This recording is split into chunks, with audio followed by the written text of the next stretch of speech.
Hello guys! Have a nice day everyone! For today's video, share ko lang ang monthly injection ng aming baby MJ. At habang tulog na si baby MJ ay naligo na ako para pagising niya, siya naman ang papaliguan ko. At habang naliligo nga ako ay nagising si baby MJ at ayan, binuhat na siya ni kuya niya. Mabuti na lang nandiyan si Kuya Kid. Thank you Kuya Kid! At habang buhat nga siya ni Kuya Kid, ayan, nagpakulo na nga ako ng tubig at umiiyak na ang baby ko. At habang nagpapakulo nga ako ng tubig, ayan, nag-prepare na ako ng mga susuotin ni baby MJ.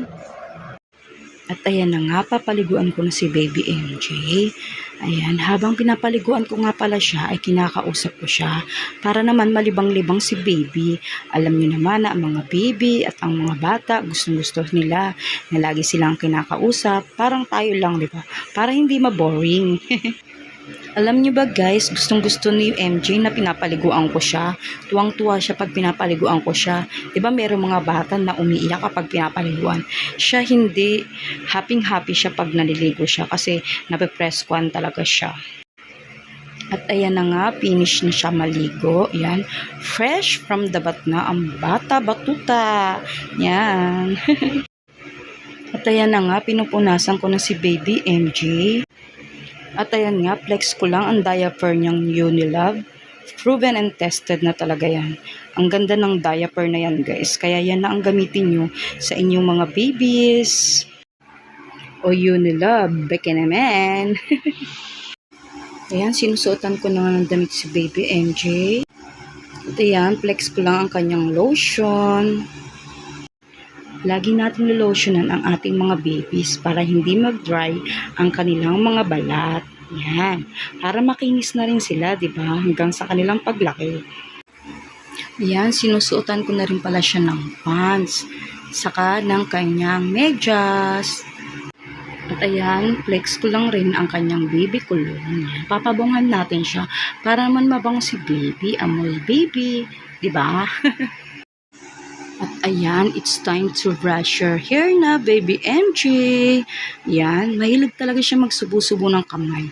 Kaya kailangan laging malinis ang kanyang kamay. Kaya sabi ko sa mga bata, huwag nilang hawakan ang kamay ni baby MJ.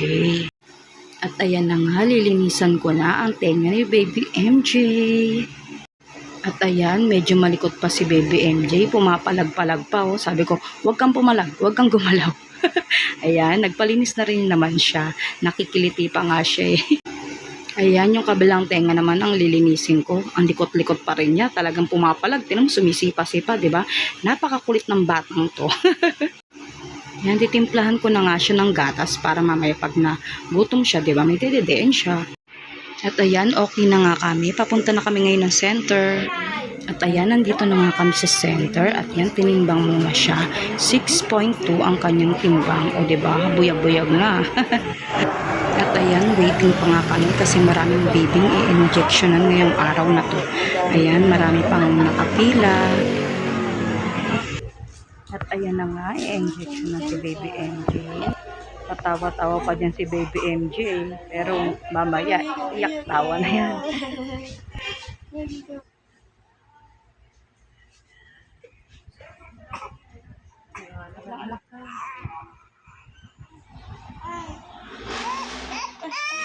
At ayan na nga guys, umiyak na siya.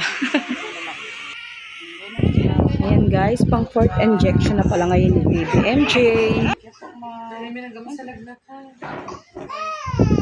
Thank you for watching guys. God bless us.